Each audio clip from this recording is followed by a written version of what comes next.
The house was calm that afternoon. Too calm. Philip sat alone in the living room, leaning back, lost in thought. A quiet smile rested on his lips. Not loud, not proud, just certain. His sister walked in and stopped in front of him. "So, when are you proposing?" He looked up at her. He didn't deny it this time. She smiled knowingly. "Don't waste time, brother. Good women don't wait forever." Philip exhaled slowly. He was thinking about it. Seriously. Outside the house, Linda stood alone, holding her phone. Her voice softened instantly. "Hello, my baby." Her son's voice came through gently. "Mummy, when I come, will your new home have space for me?" Her heart tightened. She looked back toward the house. At the laughter inside. At the life she was slowly stepping into. She swallowed. "Always," she whispered. But when the call ended, she didn't move. Because she knew something they didn't. And it was becoming heavier by the day. That night, Philip entered the room quietly. Linda was sitting on the bed, staring into nothing. He noticed immediately. "Are you okay?" he asked softly. She nodded slightly. "I'm fine." But he knew her well enough to sense something was different. He walked closer and sat beside her. There was a pause. Then he spoke. "Linda, I didn't think it would come to this." Linda's voice trembled as she looked at Philip, tears brimming in her eyes. "Philip, there's something you need to know about me." He leaned closer, his heart tightening at the fear in her tone. "Anything? Just tell me," he said, calm and steady. "I have a child," she whispered, clutching her hands tightly. "I didn't tell you before because I never thought it would come to this. That I would fall in love with you. I love you too, Philip, but you need to know the real me. I would do anything to feed my son. Anything. That's why I stayed quiet. But along the way, my feelings became real. I love you, Philip, but I'm scared.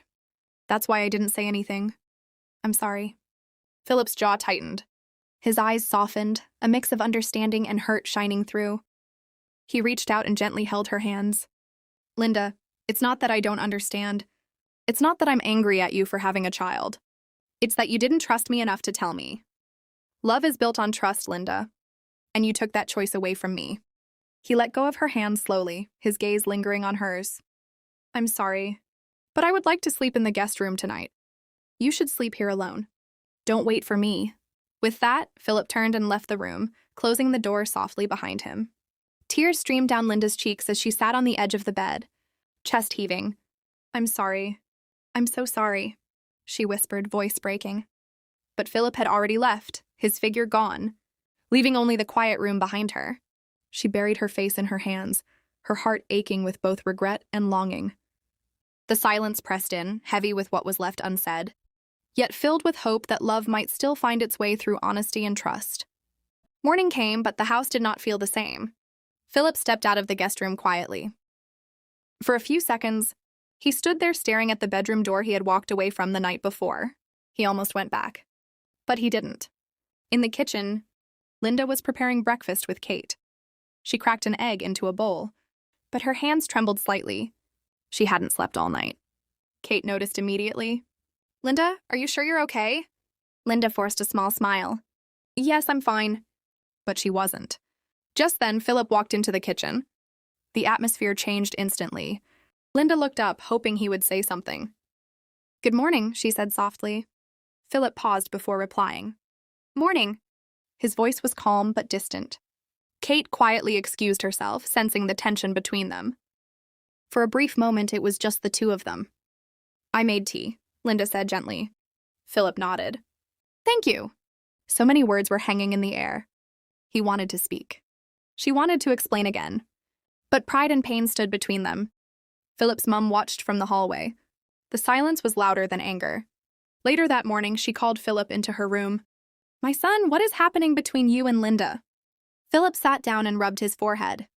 "It's something she should have told me a long time ago." His mother looked at him carefully. "Does it change who she is?" Philip had no answer. "No one is perfect," she continued softly. "If you truly love her, don't let one mistake destroy everything. Anger is easy. Forgiveness is strength." Her words settled heavily in his heart. Back in the kitchen, Linda stood alone now. She wiped a tear quickly before anyone could see. "I didn't mean to hurt him," she whispered to herself. Breakfast was ready. They all sat at the table. As Philip reached for the bread, Linda reached for it at the same time. Their fingers touched. Both froze. The feeling was familiar, painful, still full of love. Slowly, they pulled away. No one spoke, but everything was felt. When Philip stood up to leave the table, he hesitated. He almost said her name. Almost. But instead, he walked away. Linda's eyes filled with tears, and the silence remained. For more interesting stories like this, subscribe to my YouTube channel, Our Love Stories by Giba Masola.